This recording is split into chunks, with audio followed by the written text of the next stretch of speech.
D'accord. Ariana, s'il vous plaît, venez ici pour parler afin qu'il puisse vous voir. Bien sûr, ce serait génial. Merci beaucoup. Merci. C'est un grand honneur. Merci, Monsieur le Président. Comme Caroline l'a mentionné, Monsieur le Président, je tiens d'abord à vous dire que je suis la seule journaliste africaine accréditée ici à la Maison-Blanche et je couvre tout le continent.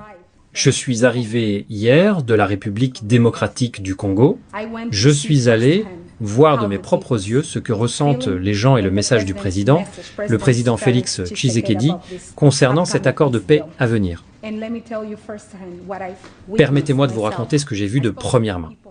J'ai parlé aux gens dans la rue, ils connaissent votre nom, ils savent qu'un président nommé Donald Trump travaille dur pour enfin ramener la paix dans le pays. J'ai vu de l'espoir. Ils ont maintenant de l'espoir pour un avenir meilleur au Congo. Ils voient ce que vous faites comme un avenir meilleur pour le Congo. J'ai eu l'occasion de m'asseoir avec le président Félix Tshisekedi pour une interview, car je voulais comprendre ce qu'il pensait, ce qu'il ressentait concernant tout ce que votre administration fait. Il m'a dit de première main que pendant de nombreuses années, de nombreux présidents américains ont ignoré ce conflit. Ils n'ont rien fait. Moi-même, j'ai couvert l'administration du président Biden. J'ai posé des questions à plusieurs reprises sur ce conflit. Des gens meurent au Congo. Ce pays a un potentiel énorme, mais ils ont besoin d'aide, car cette guerre détruit le pays. Ils ne m'ont jamais donné de réponse. Et il m'a dit, le président Tshisekedi, qu'il est vous n'avez pas idée, très reconnaissant pour ce que vous faites, pour ce que votre administration fait.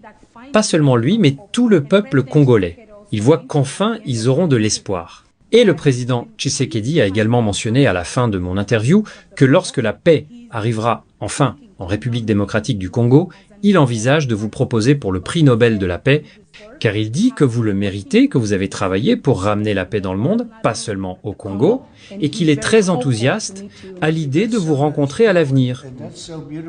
C'est très gentil. Waouh, c'est très bien dit. Et Caroline a dit en premier, elle l'a dit, et je ne devrais pas le dire parce que c'est pas politiquement correct, elle a dit que vous êtes belle, et vous êtes belle.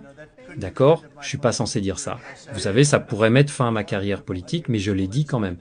Mais vous êtes belle, et vous êtes belle à l'intérieur. J'aimerais avoir plus de journalistes comme vous. Donc, vous couvrez l'Afrique depuis longtemps. Oui, depuis plus de 10 ans. J'ai couvert même votre première administration. Oui, je sais. C'est génial. Eh bien, merci. C'est très gentil de votre part. Je l'apprécie. Et j'ai une autre question, Monsieur le Président. Puisque nous savons qu'en juillet ou à l'avenir, les présidents du Rwanda et du Congo viendront aux États-Unis. En Afrique, le président João Lourenço, le président de l'Angola, est également le leader de l'Union africaine. Bien, il a travaillé très dur pour ramener la paix, mais malheureusement, invitons-le ici. Oui, c'est... Voulez-vous l'inviter pour moi? Bien sûr. D'accord. Non, nous aurons... je sais qu'il travaille très dur et il est en quelque sorte à la tête de l'Union. Donc, l'Union à travers toute l'Afrique, pas le genre d'union que nous avons, c'est l'Union à travers toute l'Afrique.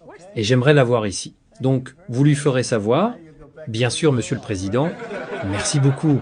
Maintenant, retournez à votre place, d'accord? C'est un excellent travail. C'est une vraie connaissance et un vrai cœur aussi. Félicitations, d'accord?